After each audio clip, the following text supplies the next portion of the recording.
Nós vamos dar continuidade, a partir deste momento, ao estudo dentro da temática dos recursos, olhem aqui na tela, ainda falando sobre a questão da teoria geral dos recursos, né? Essa teoria geral, como você sabe, ela envolve aquela parte inicial lá do título relativo aos recursos e que vão se aplicar, pelo próprio nome, você já pode concluir isso comigo, a todos os recursos. São algumas regras gerais. Nós concluímos o último bloco falando a respeito do efeito dos recursos, né? Quais seriam os efeitos? Rapidamente aqui, não vamos retomar a matéria. Ah, tem efeito suspensivo? Não tem? Tem efeito devolutivo? Esse efeito devolutivo, ele se dá em profundidade? Ele é expansivo? Nós estudamos isso. Ah, tem efeito regressivo, efeito obstativo, enfim. Nós tivemos ali um conjunto de efeitos que são pertinentes aos recursos, e eu disse para vocês o seguinte, que aquela era a teoria geral. Quando nós analisamos as espécies recursais, eu vou retomar esse tema dizendo para você o seguinte, o recurso tal tem tal e tal efeito. Recurso tal poderá ter tal efeito em determinadas situações, certo? Foi aí que paramos e a partir de agora você volta na tela porque nós vamos falar sobre alguns outros pontos específicos aqui da teoria geral. Vejam só. Primeiro deles, legitimidade e logo após, recurso adesivo. Veja, pessoal, legitimidade recursal, nada mais é do que você verificar quem pode recorrer. Aí eu faço uma pergunta inicial a você. Ganhei uma ação, entrei com uma ação por conta de um acidente de trânsito, eu pedi uma indenização de 100 mil reais, o juiz me deu uma indenização de 100 mil reais exatamente nos termos que eu pedi. Obtive, portanto, uma sentença de total procedência. Por que falei total? Porque muitas vezes a gente tem uma sentença de procedência parcial, né? Por que procedência parcial? Ah, o camarada formula 5 pedidos, ele ganha 2, o juiz indefere 3, ou ele ganha 4, o juiz indefere 1. É uma sentença de total procedência? Não, porque nós tivemos um pedido indeferido. Nesse caso, a parte autora, embora possa ter ganho a maior parte dos pedidos, não teve uma sentença total de procedência. Mas por que eu estou falando disso? E qual é a relação disso com legitimidade? A legitimidade recursal diz respeito à parte vencida. Você, para que possa recorrer do processo, somente vai poder recorrer se você perdeu alguma coisa. Naquele exemplo da indenização de 100 mil, que o juiz me deu 100 mil, eu posso recorrer? Não. Por quê? Porque eu obtive uma sentença de total procedência. Agora, o réu que perdeu tudo, sim, o réu pode. Então, na tela aqui comigo, vejam só. A legitimidade, né? A legitimidade recursal envolve a parte vencida, a parte que perdeu total ou parcialmente algum dos pontos, algum dos pedidos no processo. Pense, por exemplo, numa sentença de total improcedência. Como eu disse, se você tiver uma sentença totalmente procedente, o autor não é vencido no processo, portanto, ele não tem legitimidade para recorrer. Ele vai recorrer do que se o que ele pediu ele ganhou totalmente. Agora, se nós tivermos uma sentença de total improcedência, a partir do momento que nós tivermos uma sentença de total improcedência, o autor perdeu tudo e o réu ganhou tudo, certo? Ou seja, o réu pode recorrer? Não. Por quê? Porque ele não perdeu em nada, ele não foi prejudicado, ele não foi vencido em nada. O autor, por sua vez, poderá recorrer, certo? Portanto, quando você for analisar a legitimidade, e essa legitimidade disser respeito à parte vencida no processo, fique atento. Fique atento por quê? Porque você deve verificar quem perdeu ou quem ganhou, certo? Portanto, na tela aqui. Claro que a maior parte, né, a grande maioria das situações de recurso, elas estão aqui, né, elas estão aqui delineadas, né, em relação à parte vencida, certo? Em relação à parte vencida. Agora vamos lá. E o terceiro prejudicado? Quem seria esse terceiro prejudicado?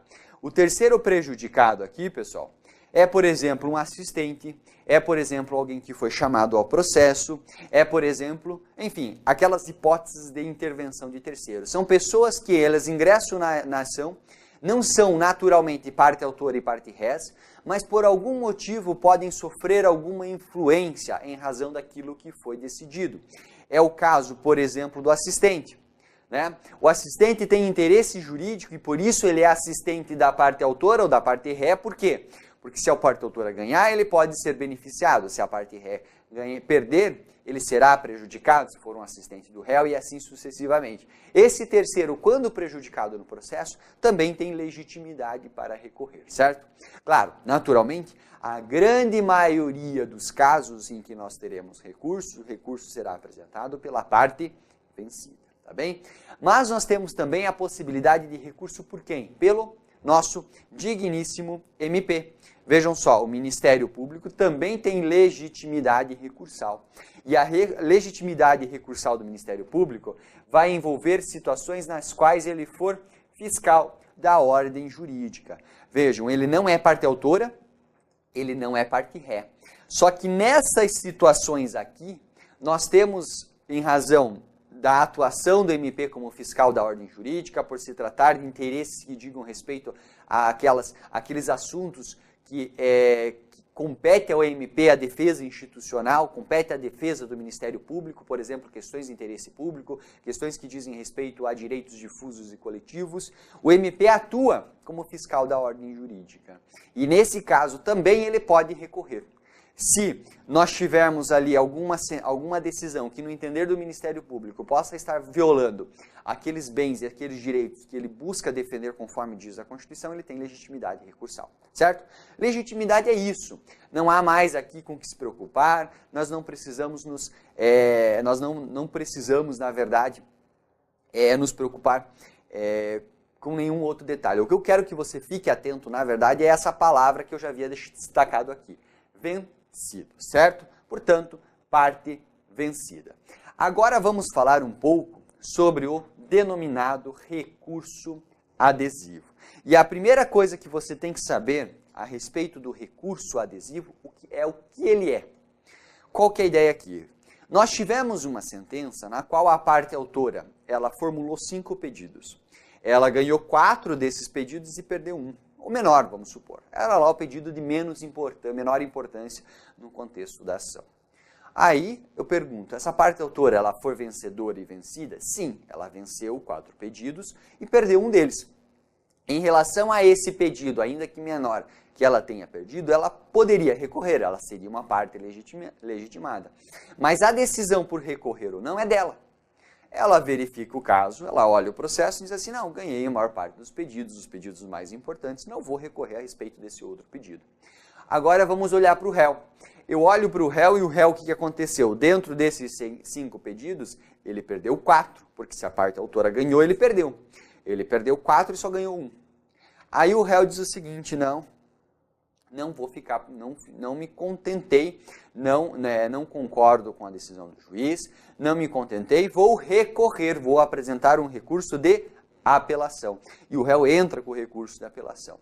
Quando o recurso ele é interposto, nós vamos estudar um pouco mais à frente, mas logo em seguida, a intimação da parte contrária, nesse caso o recurso interposto pelo réu, a intimação da parte autora, para que nós tenhamos o quê? As contrarrazões. E o autor irá se defender, irá contra-arrazoar o recurso de apelação formulado pela parte ré. E ao se defender, ao ser intimado, o que o autor pode fazer? Primeiro, o autor vai se defender das contrarrazões, mas ele poderá dizer o seguinte, tá bom, eu ia deixar quieto. Eu não iria fazer nada em relação àquele pedido que eu perdi dos 5 que eu havia formulado. Mas sabe de uma coisa? Já que o processo vai para o tribunal, eu vou recorrer desse pedido. E ele faz o quê? Um recurso de apelação adesivo. Por que é adesivo? Porque ele cola lá nas contrarrazões, ele cola, melhor dizendo, no próprio recurso de apelação e vai junto. Ele não iria recorrer. Olhem que interessante. O autor não iria fazer o seu recurso de apelação em relação àquele único pedido que ele perdeu na ação. Mas como teve recurso da parte contrária, ele disse assim, já que o negócio vai subir para o tribunal, eu vou fazer o meu recurso adesivo. Ele pode fazer? Pode. E no prazo que ele terá para apresentar as contrarrazões, as contrarrazões ao recurso de apelação do réu, ele poderá formular um recurso de apelação adesivo. Esse recurso de apelação adesivo será recebido pelo juiz e daí o juiz determina que a parte ré possa contra-arrazoar o recurso de apelação adesivo da parte autora. Tá? Não é difícil, parece confuso, parece uma terminologia técnica, de fato a terminologia é técnica, não temos como fugir disso, mas é muito fácil, é muito tranquilo, certo? Agora o seguinte, mais importante do que compreender o que é o recurso adesivo é você saber em que hipóteses nós podemos formulá-lo. E aqui, cuidado, pessoal, esse recurso somente poderá ser utilizado nas hipóteses legalmente previstas, ou seja, nós não vamos usar esse recurso adesivo de forma aberta. Ele somente poderá ser utilizado, e você vai memorizando isso, no recurso de apelação, no recurso especial e no recurso extraordinário. Então, na tela comigo, para que você tenha isso registrado, fique atento. Recurso adesivo, ele cabe no recurso de apelação, que na verdade é a forma recursal por excelência dentro do processo civil, que a apelação nada mais é do que uma forma de você buscar a reparação da decisão de primeira instância, né? Tivemos a sentença em primeira instância, você entra com o recurso de apelação. Temos o recurso extraordinário, que ele é destinado ao STF, e temos também o recurso especial destinado aqui ao STJ, certo? Mais algumas informações importantes, relevantes no que diz respeito ao recurso adesivo. Vejam só, ele deve ser dirigido ao órgão perante o qual o recurso independente for interposto. Que recurso independente que é esse? O recurso de apelação, o recurso extraordinário, o recurso especial. Quando eu falo em recurso independente, você deve concluir, portanto, que o recurso adesivo ele é subordinado. Subordinado, certo? Ele é o quê? Ele é dependente, certo? Dependente. Professor, tem relevância isso? Tem sim. Tem sim, justamente por conta desta última informação que colocamos abaixo. Notem, o recurso adesivo, ele não será conhecido se nós tivermos o quê? Desistência do recurso principal ou se ele for considerado inadmissível. Agora vem aqui na tela ainda comigo, eu troco de cor para a gente fazer um pequeno gráficozinho. Vejam só, nós tivemos a sentença, dessa sentença, a partir ré, apresenta o quê? Um recurso de apelação. Só que ela faz esse recurso de apelação no 16º dia. E você já sabe, né? Embora a gente ainda não tenha estudado, você é uma pessoa inteligente, você já tem alguma noção a respeito do nosso CPC e você já sabe que o recurso de apelação deve ser interposto no prazo de 15 dias. Mas vamos supor que o juiz, né, o juiz que sentenciou, ele recebeu o recurso, ali não contou o prazo, e ele, ao invés de não admitir esse recurso, né, ele nem poderia, na verdade, fazê-lo, o que ele faz? Ele envia o processo para contrarrazões.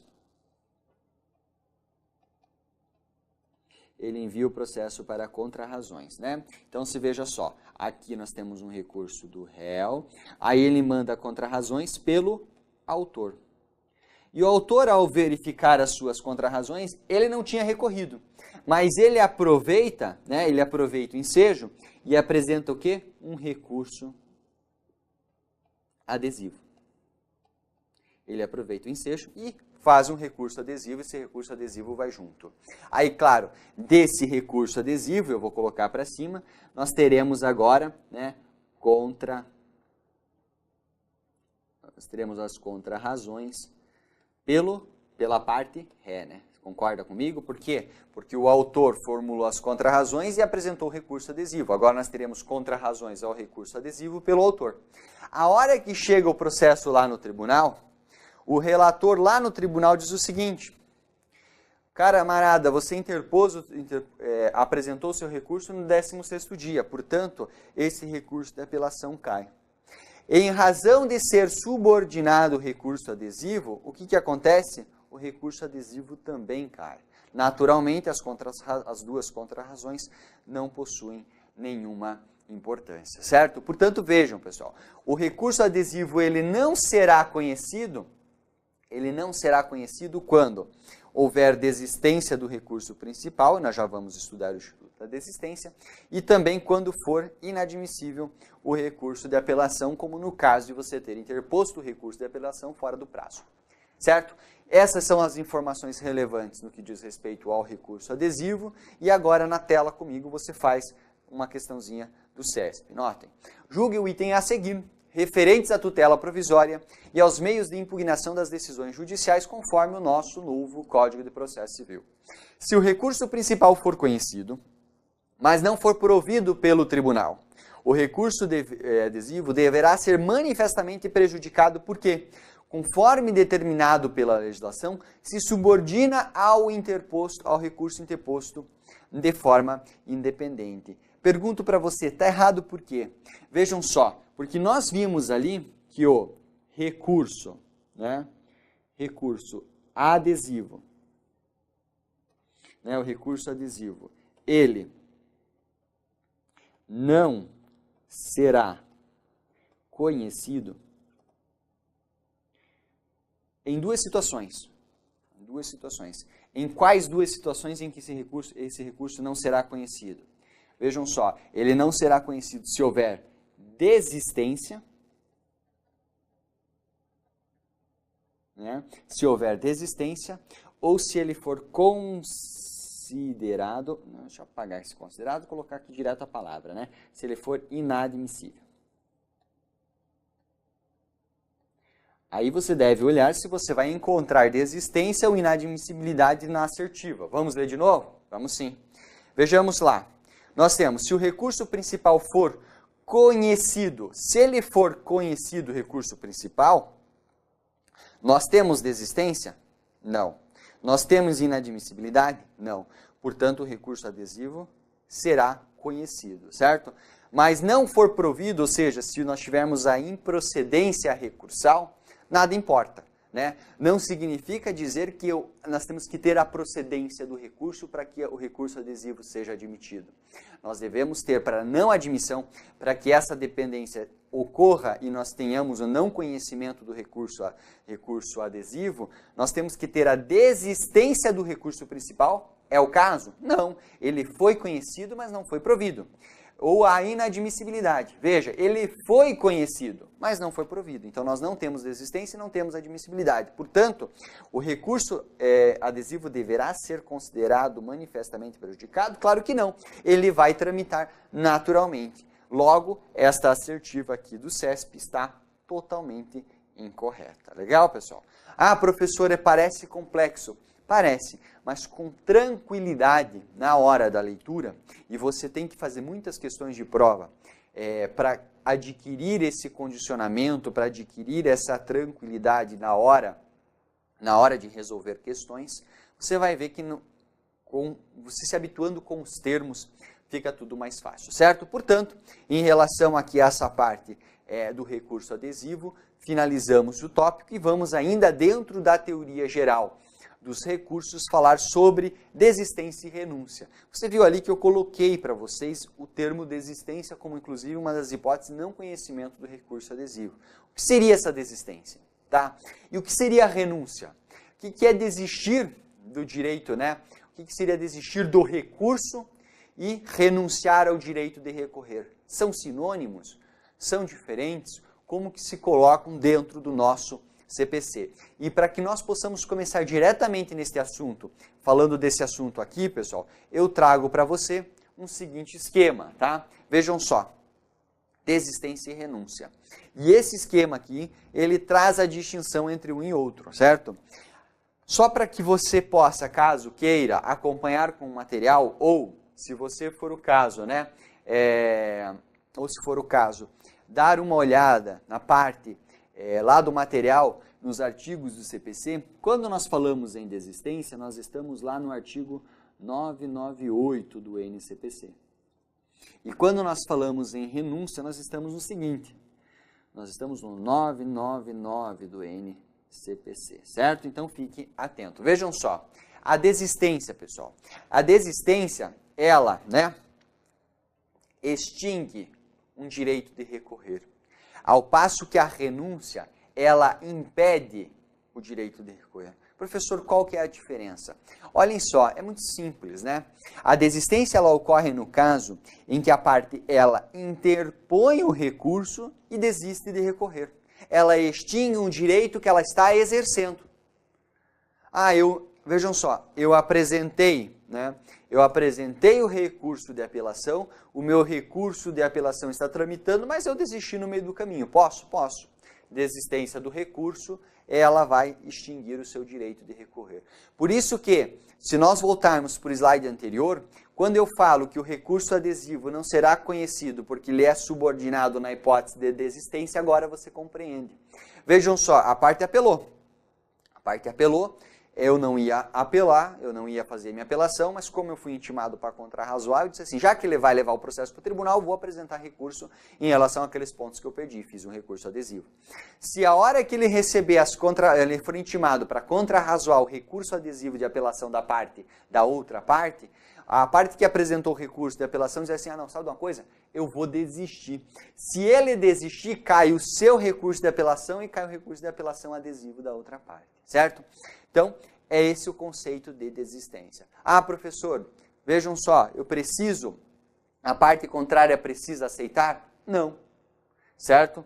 Não precisa. Independe de aceitação e também só que aqui nós teremos uma sentença homologatória. Ou seja, como já houve a interposição de recurso, a desistência vai depender de o juiz analisar o processo e homologar a desistência, né?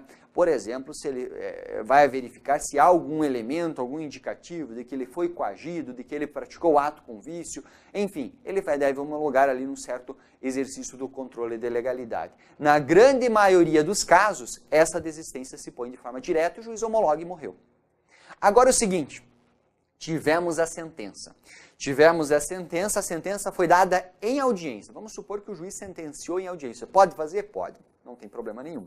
Terminou a instrução, o juiz deu para as partes, facultou às partes alegações finais orais, as partes se manifestaram rapidamente, o juiz pega o processo e diz o seguinte, sabe uma coisa? Esse é um processo que eu julgo tantas vezes aqui no tribunal, que eu vou agora julgar ele oralmente, aqui a gente vai constar em auto e morreu. Beleza, o juiz pode fazer isso. E ele passa a sentenciar. Termina a sentença, ele diz assim, autor, eu dou, lá no dispositivo da sentença, diz assim, eu dou julgo essa sentença totalmente improcedente. Se ele julgou totalmente improcedente, quem perdeu? O autor. O autor perdeu. O que o autor pode fazer? Pode recorrer. Só que o autor olha ali para o processo, vê que realmente o que ele pretendia com a ação não se materializou, ele não conseguiu trazer provas nenhuma, ele olha ali e diz assim, olha, sendo bem sincero, que muito dificilmente eu vou conseguir qualquer mudança de entendimento, qualquer reforma dessa sentença no tribunal. Então eu vou fazer o seguinte, eu vou renunciar ao meu direito de recorrer. Olhem só, pessoal, foi antes de apresentar o recurso. Na desistência tivemos o recurso interposto e a parte desistiu. Na renúncia não. Na renúncia a parte ela abre mão do seu direito antes mesmo de recorrer. O que o juiz faz nessa situação? Transita o processo em julgado. Isso mesmo, ele diz assim, se você reiniciou o direito de recorrer, essa decisão é irrecorrível, não será modificada, portanto, nós temos o trânsito em julgado. Eu quero me arrepender depois. Não pode. Preclusão consumativa pela prática de um ato processual, que ato processual é a renúncia. Renunciei. O renunciar, a partir do momento que foi dada a sentença, e o juiz diz o seguinte, então vocês saem intimados aqui dessa sentença que eu dei oralmente em audiência, se o autor disser o seguinte, juiz, foi uma sentença de total improcedência, pode certificar o trânsito em julgado, porque eu aqui agora, eu abro mão do direito de recorrer e eu renuncio a esse direito. O juiz pergunta, você tem certeza? Você está ciente das consequências que isso pode trazer para o processo e a imutabilidade do que foi decidido aqui? O cara diz, não, realmente, eu estou sim, estou satisfeito, morreu, infelizmente, eu tinha uma pretensão, não consegui fazer prova da minha pretensão, perdi o processo, tudo bem. O juiz certifica a renúncia nos autos do processo e morreu, certo? Na tela comigo. Vejam só, então ela impede que você recorra. E vejam só, da mesma forma, ela independe de aceitação da parte contrária, até porque a parte contrária vai ficar feliz, né? O cara disse que abriu mão de recorrer, ganhei a ação. E claro, ao contrário da desistência, não depende, né, de sentença homologatória. Por quê? Porque a parte está abrindo mão de uma prerrogativa processual. Ela pode, é uma prerrogativa que se disser respeito apenas a ela, e é o caso aqui dentro do nosso exemplo, ela pode sim abrir mão, certo? Portanto, distinção aqui entre desistência e entre renúncia. Né? Os artigos, né, 998 e 999 tratam lá a respeito dos dois, depois você dá uma olhadinha. E vejam só, uma questão que foi cobrada na VUNESP, pessoal. Interposto o recurso, o recorrente dele poderá desistir.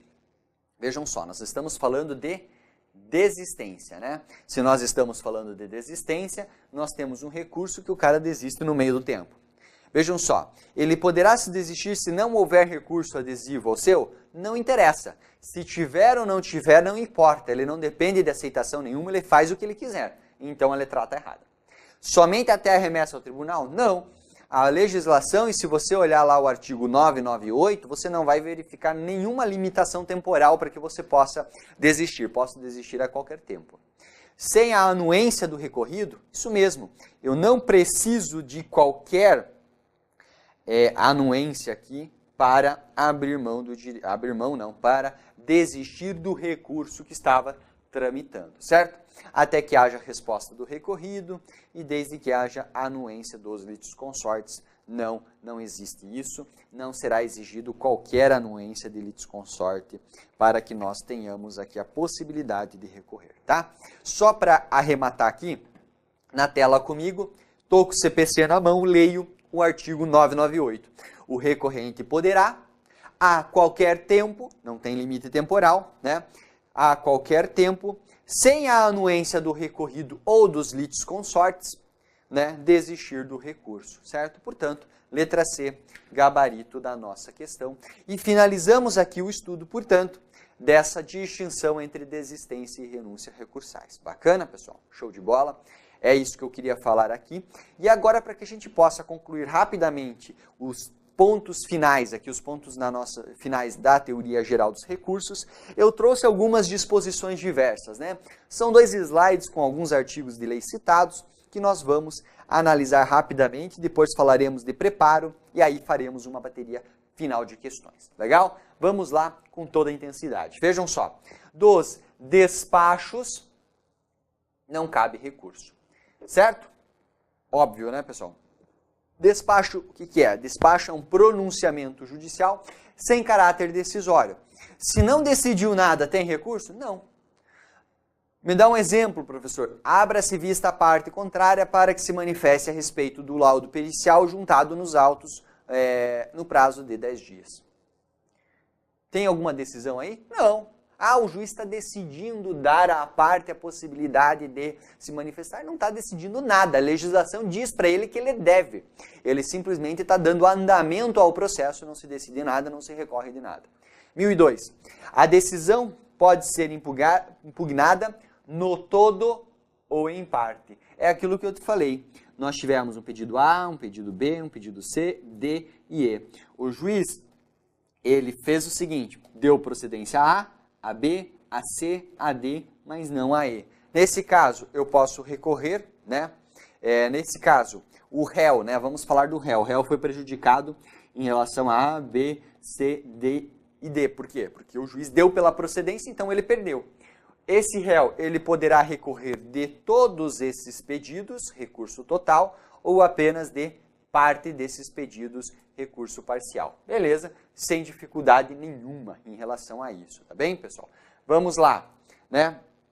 Vamos lá na sequência. O prazo para a interposição do recurso conta-se da data em que os advogados, a sociedade de advogados, a advocacia pública, a defensoria ou a MP são intimados da decisão, tá? Aqui é o seguinte, depois você vai dar uma olhadinha, eu nem vou ler esse 1003 por inteiro, mas pessoal, aqui fique atento, por quê? Porque da mesma forma que você utiliza lá aquelas regras de contagem de prazos processuais, aquelas regras de contagem de prazos processuais que você estuda lá na comunicação, nos atos processuais, se aplica aqui. Lembra, você sempre tem que identificar o quê? A data da publicação. A sentença ela foi publicada no Diário Oficial no dia 12. No dia 13, nós temos o primeiro dia do prazo. Só que cuidado, né? Ah, professor, e a data da disponibilização? Eu sempre digo isso porque isso acaba retomando muito lá no nosso fórum. Data da disponibilização da informação no Diário Oficial não significa a data da publicação. Por quê? Porque se nós tivermos uma intimação via Diário Oficial de sentença, e muitas delas são intimadas via Diário Oficial, o dia que houve, vamos supor que hoje, segunda-feira, dia 12, nós tivemos a disponibilização, diz o CPC que o dia seguinte, útil seguinte, será considerado como data da publicação, portanto, dia 13, terça-feira. E o primeiro dia da contagem será o dia seguinte. Por quê? Porque na contagem dos prazos processuais você exclui o dia do começo e inclui o dia do final. Portanto, se houve publicação no dia 13, disponibilizou no 12, publicou no 13, o primeiro dia do prazo no dia 14, tá? Mas lembre, você sempre deve identificar o dia da intimação, o dia da publicação desta intimação. Ah, ele foi intimado em audiência. Então, ele teve a publicação para ele lá na audiência. O dia seguinte começa a correr o prazo. Tá bom? Fique atento quanto a isso, né? Você tem que voltar lá no 231 do nosso Código de Processo Civil. Legal? Não vamos aqui retratar, são assuntos que nós já vimos. Depois, eu queria, na verdade, ainda dentro desse dispositivo, na tela comigo, só fazer uma referência, né? Uma referência aqui a este parágrafo. Por quê? Porque esse parágrafo fala o seguinte: excetuados os embargos de declaração, cujo prazo é de 5 dias, você já sabe, o prazo para interpor recursos e responder-lhes é de 15 dias. Apelação, 15. Embargos de divergência lá no STF, 15. Agravo de instrumento, 15. Agravo interno, 15. Embargos de declaração, 5, certo? Todos os recursos, com exceção dos embargos de declaração, atenção, no CPC serão de 15 dias, tá bem? No CPC serão de 15 dias. Isso aqui veio para facilitar a tua vida, né? Porque no CPC anterior nós tínhamos aí uma série de dispositivos emaranhados sobre esse tema, ok? Na sequência, artigos 1004 a 1006. Algumas informaçõezinhas finais importantes. Se durante o prazo para a interposição do recurso, nós tivermos o quê? Falecimento da parte ou do advogado, ou algum outro motivo de força maior que suspenda o curso do processo, será tal prazo restituído em proveito da parte, do herdeiro, do sucessor, contra quem começará a correr novamente após a intimação. Tá, só para entender aqui, prazo, hipótese de suspensão de prazo. Vamos supor que nós tivemos a intimação da sentença e nós estávamos lá correndo o prazo no 5º dia a falecimento do advogado da parte autora. O que o juiz faz? O juiz suspende o processo, tendo a informação nos autos de que houve falecimento.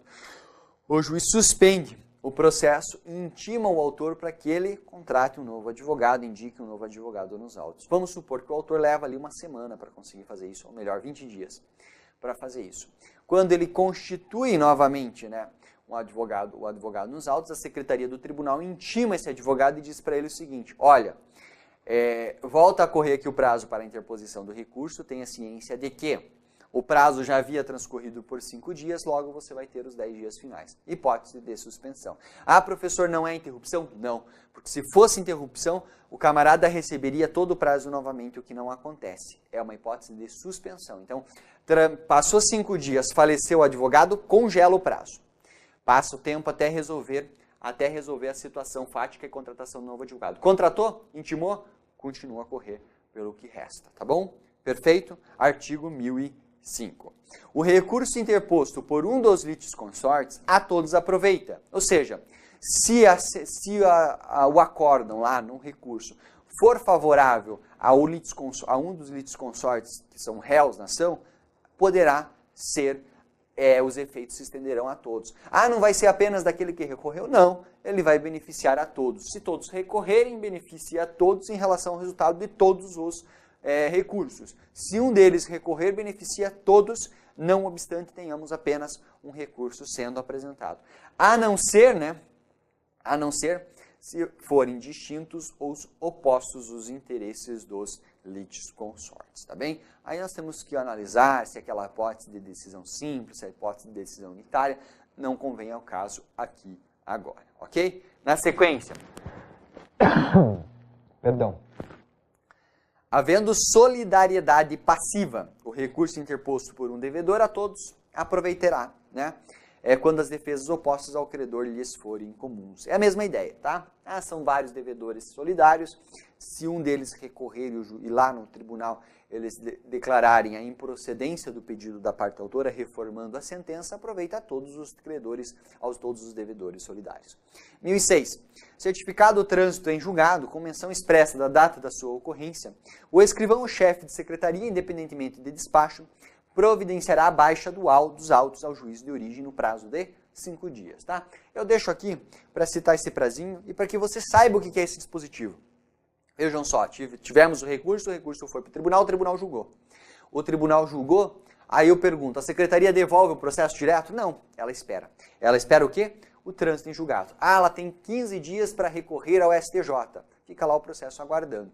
Se a parte recorrer, sobe para o STJ. Se a parte não recorrer, o que a secretaria faz?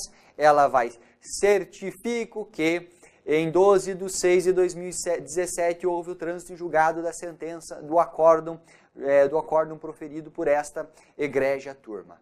Ponto, baixa os autos ao juízo de origem e devolve o processo lá para a primeira instância, porque quem compete executar? Quem decidiu o processo originariamente. Qual que é o prazo para devolver depois da certidão do trânsito em julgado? 5 dias, tá? Dificilmente vão te cobrar isso, mas é importante sim que você saiba. E pessoal, para que possamos encerrar, né?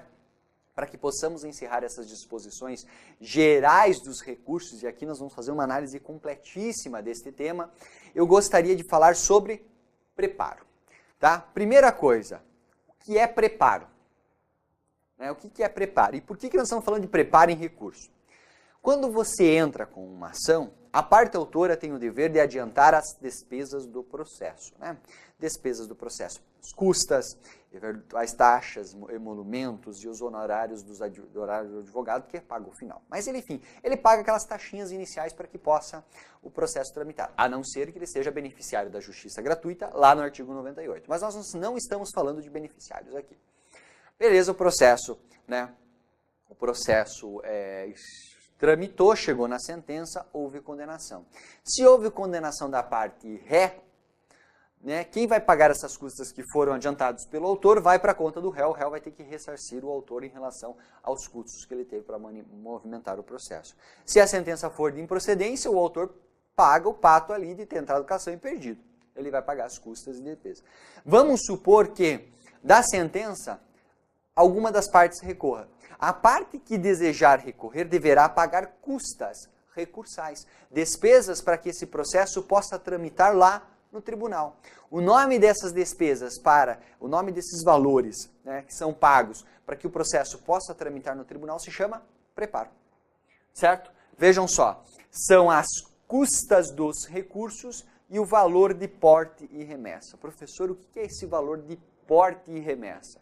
Vejam só, o valor de porte e remessa é o valor que se cobra para que você pegue o processo aqui da primeira instância, da vara de Cascavel, sentenciado pelo juiz e transporte este processo para o tribunal. É isso. É o custo que você tem para levar o processo, aguardar o julgamento e devolver o processo. Isso é o custo de porte e remessa. Então você veja, nós temos custas recursais e o valor de porte e remessa. Tá? Porte e remessa aqui, mudo de cor só para destacar. Apenas para autos físicos. Como assim, professor? Quer dizer que processo digital não tem porte e remessa? Não tem. Por que não tem porte e remessa? Vamos pensar. Por que não tem porte e remessa num processo digital? Porque você manda ele pela internet. Não tem custo. Ele vai pelo sistema do tribunal. Não tem custo, então não tem porte e remessa.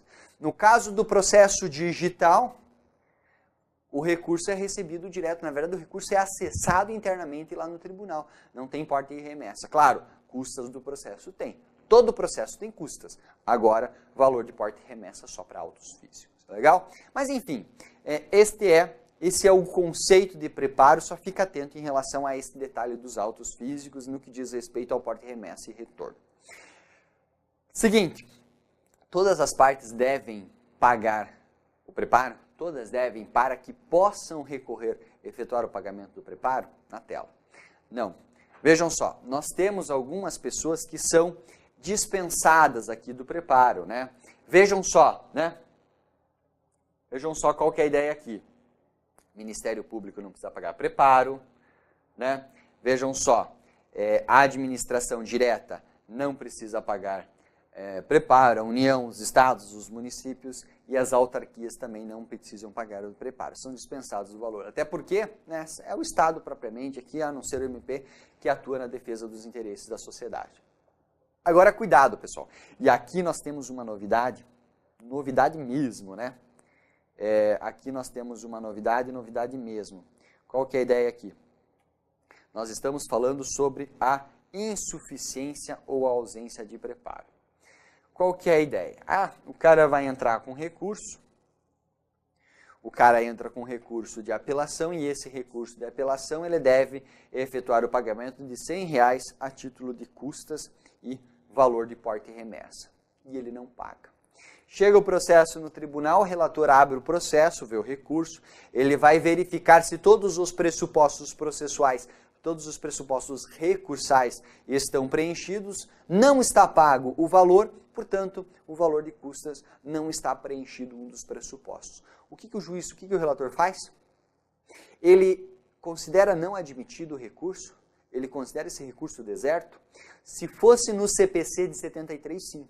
Chegou lá no tribunal, o relator olhou para o processo, viu que não houve pagamento das custas recursais e do valor de porte e remessa, se fosse um processo físico, ele dizia assim, recurso deserto, PAN, certifique-se o trânsito de julgado e devolva-se os autos à origem. Pronto, morria o processo. Morria o processo, certo? Agora não, agora mudou. Se o relator identificar que não houve pagamento do preparo, o que ele faz? Ele intima a parte para que faça a retificação. Isso mesmo. Só que aqui tem mais um detalhe bem interessante. E daí eu chamo você para a tela. Vejam só, se nós tivermos, né, o não pagamento, é diferente do pagamento a menor. O cara tinha que pagar R$100 de preparo e não pagou nada. Nesse caso, o que o relator faz? Ele vai intimar a parte para que pague o dobro, para que pague 200. É isso mesmo? Sim, é isso mesmo. Se ele não pagou, ele vai ter a oportunidade agora de pagar o preparo agora lá no tribunal. Já ele tinha um momento adequado e o momento para que houvesse o pagamento do preparo era, né, o momento que para pagamento do preparo era junto com a interposição do recurso, no prazo dos 15 dias. Ele interpôs o recurso e não pagou, pode pagar agora depois que está no processo no tribunal? Pode, só que em dobro. Ele sofre uma sanção, né? Uma sanção de caráter pecuniário. Agora o seguinte, e se nós tivermos o pagamento a menor? Era 100, ele pagou 80. Ele vai ser intimado para complementar, no caso aqui, os R$20 que estavam faltantes, por exemplo, certo? Complementar, no prazo de 5 dias.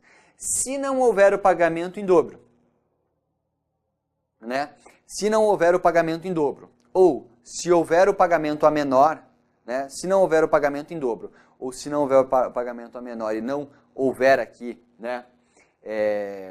Não houver aqui a complementação, daí nós temos o quê? A deserção, certo? Sob pena de deserção. Só para esclarecer um detalhe, autarquias, né? Mais fundações públicas. Professor, por que você não mencionou? Porque a legislação não fala. Porque boa parte da legislação entende que, na verdade, fundações públicas são uma hipótese de autarquia, tá? Fundações privadas, não. Fundação privada paga preparo normalmente, tá? Certo? Fundação paga preparo normalmente, beleza? Certo? Professor, isso se aplica à Justiça do Trabalho? Essas regras do preparo aqui de complementação se aplica à Justiça do Trabalho? Não sei, tá? Você tem que dar uma olhada lá com o teu professor do Direito Processual do Trabalho. Ele vai te explicar direitinho. No processo civil é isso que nós temos, tá? Eu sei que lá na CLT nós temos a aplicação subsidiária do nosso Código de Processo Civil. Só que o seguinte, talvez haja regra de pagamento de preparo lá. E se tiver regra específica lá, não vai se aplicar subsidiariamente o CPC, certo? Então você tem que dar uma olhada. Salvo engano, o TST já se manifestou a respeito disso, tá, pessoal? Mas daí eu não quero ficar aqui comentando um assunto que eventualmente, né, eu posso estar induzindo você a erro, certo? Legal? Portanto, dá uma olhadinha lá no seu conteúdo lá com o seu professor, legal? Vejam só, aqui é o seguinte, não admissão do recurso por falta de preparo poderá ser relevada, ou seja, você deixa quieto, deixa de lado, quando a parte demonstrar que ela teve impossibilidade de efetuar o preparo, reconhecido o justo motivo, daí nós temos uma nova intimação para que a parte o faça.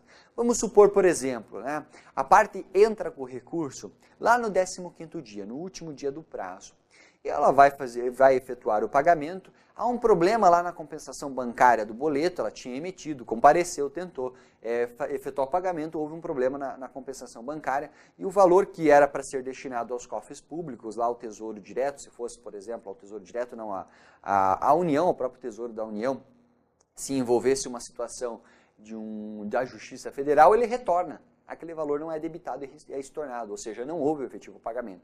Se a parte demonstrar que, de fato, houve um problema nos sistemas de informática, não foi efetuado o depósito, o que o juiz faz? Então tá bom, então tá 5 dias e paga aqui de novo o negócio, vamos seguir. Isso, pessoal, é muito interessante, porque, na verdade, lá no CPC anterior, se o cara tivesse que pagar R$ 99,01 e ele fizesse o depósito da taxa de R$ 99,00 e esquecesse de 1 centavo, deserto. Ah, professor, era 1 centavo. Sim, mas pagou as custas por completo? Não pagou, então é deserto. Agora não.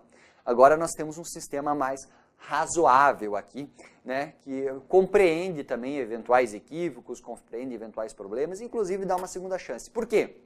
Agora a gente volta lá na nossa primeira aula. Vejam, nós já andamos muito aqui. Mas por que nós temos essa possibilidade de retificar? Qual que é a pretensão do processo civil hoje? Uma sentença de mérito. Né? A ideia é você satisfazer as partes, você dar às partes a possibilidade de melhor decidir o mérito da causa. Se você não admitir um recurso, você não está adentrando no mérito, está dizendo assim, não vou entrar porque tem um problema processual. Então, se é possível retificar esse problema processual, você intima ele. Você sanciona ele se ele quis ficar quieto e não pagar ali a taxa. Você sanciona, você diz assim, agora se você quiser pagar, paga em dobro. Mas você não dá deserto inicialmente do recurso. Você não julga deserto o recurso inicialmente, tá? Essa que é a ideia. E por fim, tem também a questão do equívoco na guia, né? Vejam só, se eventualmente nós tivermos, né, algum equívoco no preenchimento da guia de pagamento, né, porque é uma guia complexa, vai uma série de dados e tal, também não implica deserção. O que nós vamos fazer? Vamos intimar a parte de, imita uma guia certa, retifique, veja lá o que dá para fazer. A pessoa, às vezes, o que acontece, né? Ela faz o pagamento e coloca o CNPJ da empresa errado. O cara é um advogado que patrocina várias empresas. E daí coloca lá o CNPJ da matriz quando era da filial o processo. Nesse caso, houve só um preenchimento incorreto da guia. Posso retificar a guia e colocar o CNPJ atual? Deve. Certo? Deve. Tem sanção? Não, nesse caso não tem sanção nenhuma. É só um vício procedimental, beleza? Agora comigo ainda na tela, permaneçam aqui porque nós vamos fazer algumas questõezinhas antes de nós encerrarmos essa primeira parte da teoria geral dos recursos. E agora vejam aqui comigo o que nós temos. Vejam, acerca dos processos nos tribunais e os meios de impugnação das decisões judiciais, julgue o item subsequente. Havendo necessidade, atenção, havendo necessidade de comprovação do pagamento do preparo, o recurso será considerado deserto se o comprovante estiver inelegível no ato da interposição, uma vez que tal pagamento é pressuposto recursal. É deserto de cara? Não! Lembrem só, nós estudamos há pouco, né? E eu cito o fundamento legal aqui agora para vocês, artigo 1007, parágrafo 7º do NCPC. Nós vamos dar um prazinho de 5 dias para o camarada retificar ali esse comprovante inelegível. Voltando à tela, é isso aqui, certo? Houve um equívoco, um problema no preenchimento da guia. Portanto, essa assertiva do CESP está equivocada, né? Se fosse uma questão feita no CPC de 73, estaria certo, mas no CPC atual não, tá? Legal. Outra questãozinha aqui, uma questãozinha da FCC agora, para você ver como que a banca gosta do cobra o tema. Paulo ajuizou a ação de cobrança contra Pedro. Ou seja, Paulo processou Pedro. Julgada procedente, ou seja, Paulo ganhou, né, em primeiro grau de jurisdição. O processo tramita em meio eletrônico. Inconformável com a sentença, respeitável sentença, Pedro, que foi ao réu, que perdeu, ele entra com recurso de apelação, certo? Então, Pedro entrou com recurso de apelação. Dentro do prazo legal, mas ele não comprova, no ato da interposição do recurso, o recolhimento do preparo. Ou seja, ele recorreu, ele deveria efetuar o pagamento do preparo, mas não fez. O que acontece? Né? O que acontece? Vejam só. Letra A. O magistrado deverá aplicar imediatamente a pena de deserção a Pedro? Não, nós vimos que não. Aqui vejam, pessoal, cuidado. Como ele não comprovou o pagamento, ele terá a possibilidade de pagar em dobro, certo? Então não vai ser imediatamente deserto. Artigo 1007 lá, parágrafo 4º, se eu não me engano. Isso mesmo, parágrafo 4º. Vejamos, pessoal. Vamos lá, né? Na sequência, Pedro será intimado na pessoa do seu advogado para realizar o recolhimento em dobro do valor do preparo. Dispensado o porte e remessa e retorno sob pena de deserção? É dispensado o porte e remessa e retorno?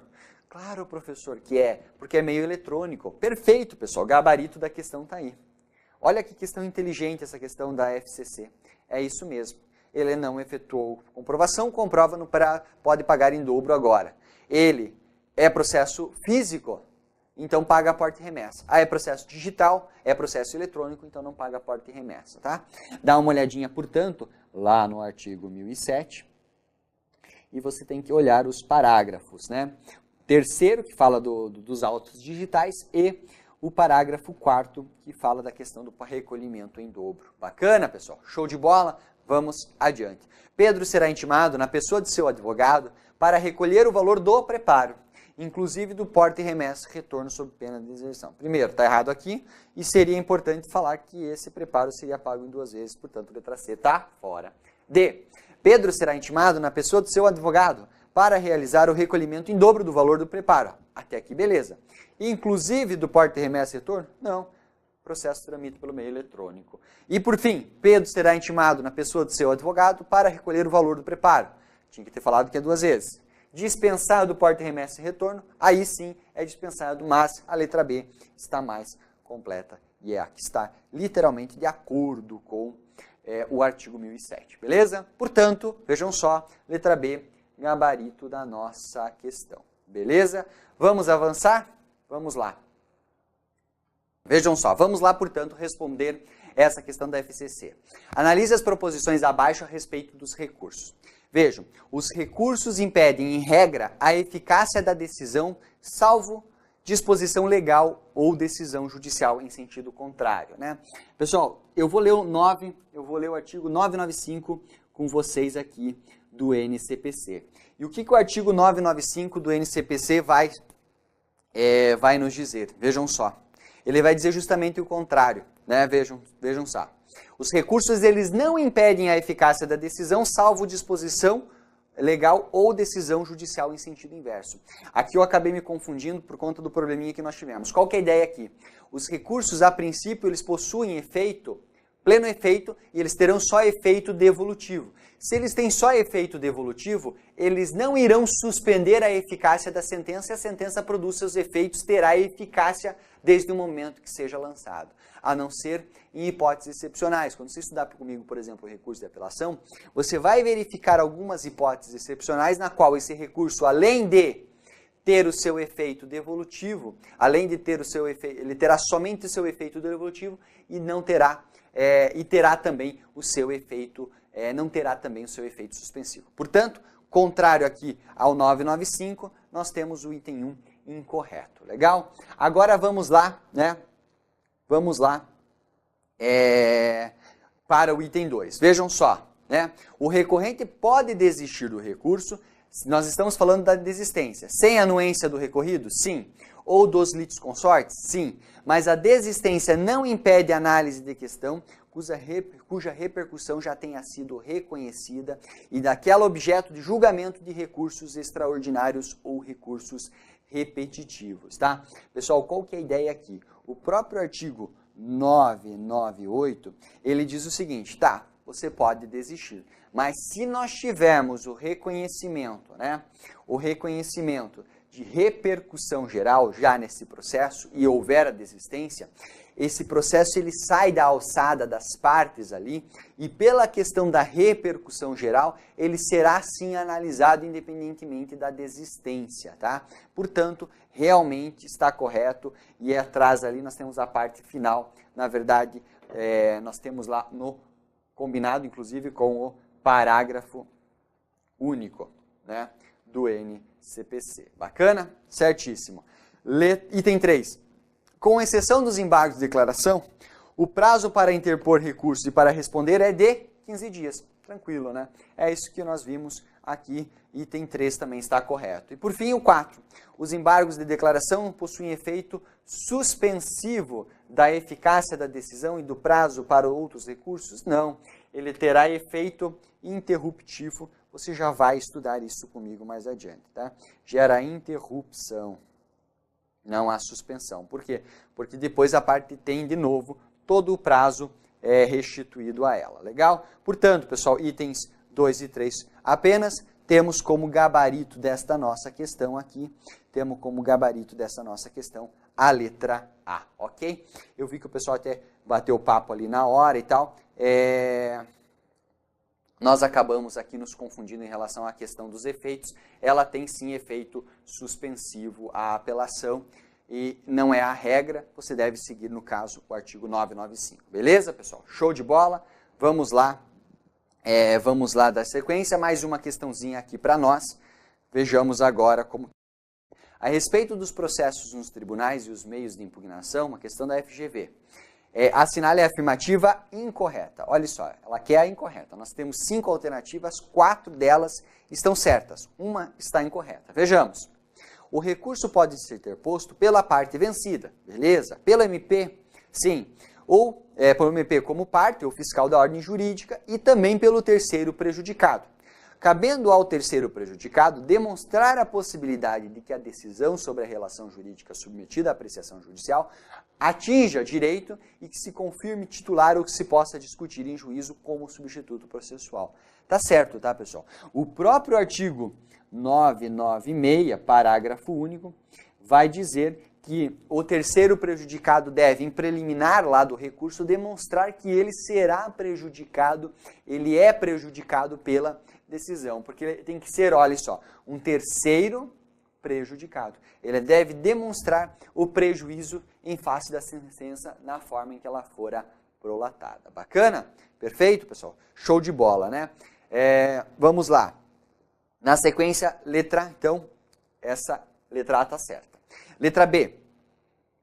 A parte que aceitar expressa ou tacitamente a decisão não poderá recorrer e considera-se aceitação tácita a prática sem nenhuma reserva de ato compatível com a incompatível, perdão, se não estaria errado, com a vontade de recorrer. Isso mesmo, pessoal, é o artigo 1000 lá do NCPC. Né? Se ela aceitar expressa ou tacitamente a decisão, ela não pode recorrer porque há preclusão consumativa. Legal? Show de bola? Letra C. Então, por enquanto, todas corretas.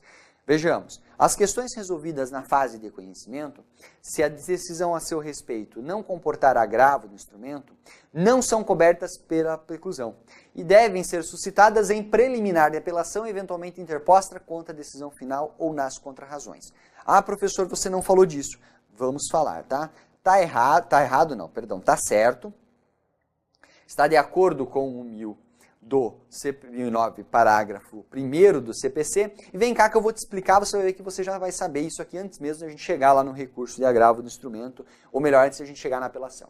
Qual que é a ideia aqui? O que ele está dizendo? Vejam só, pessoal.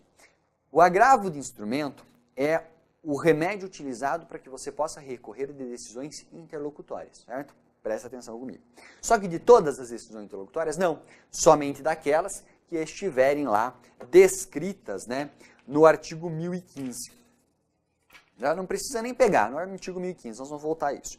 O próprio artigo 1015 traz lá 12 hipóteses, uma foi vetada, portanto, nós temos 11 hipóteses de cabimento do recurso de apelação, de agravo no instrumento. Ou seja, não são de todas as decisões interlocutórias que se pode recorrer por intermédio do agravo no instrumento.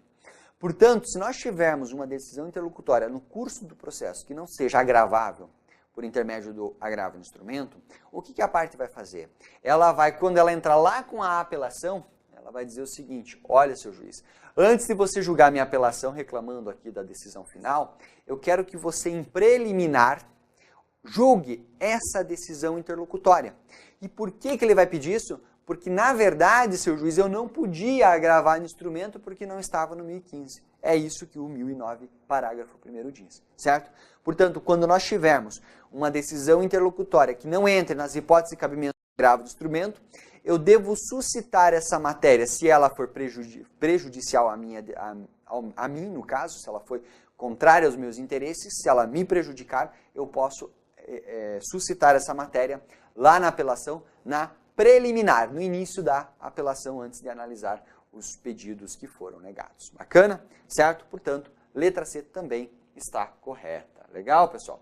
Vamos lá. Na sequência, cabe agravo do instrumento contra decisões interlocutórias proferidas na fase de liquidação de sentença ou de cumprimento de sentença no processo de execução e no processo de inventário. Tá? Também está certo. Na verdade, nós vamos... essa é mais uma questãozinha que envolve um tema específico lá do agravo do instrumento que você vai, com o devido tempo, estudar comigo. Parágrafo único do 1015, tá? Tá certo. Então deve ser a E, né? Vamos lá. Vejamos. Contra a decisão monocrática proferida pelo relator, caberá agravo interno para o respectivo órgão colegiado, não podendo o relator se retratar. Aqui nós falamos do agravo interno, né? Quando nós tivermos uma decisão monocrática pelo relator, cabe sim agravo interno. Até aí tudo bem. O erro está aqui, ó, na impossibilidade de retratação. Você vai estudar comigo que há sim possibilidade de retratação 1021. Na verdade, pessoal, essa questãozinha aqui ela acaba fugindo um pouco do nosso âmbito de estudo neste momento, que nós estamos ainda dentro da teoria geral, mas enfim, a gente trouxe ela aqui, já analisamos, você deixa ela anotada aí no seu nas suas anotações, você vai anotando os dispositivos, depois você vai ver que a hora que nós realmente tratarmos do tema, tudo ficará mais fácil, legal? Portanto, pessoal, com isso eu encerro neste momento o estudo da parte relativa à teoria geral dos recursos e nós vamos concluindo um bloco importante de conteúdos aqui, podemos a partir desse momento passar a analisar os recursos em espécie.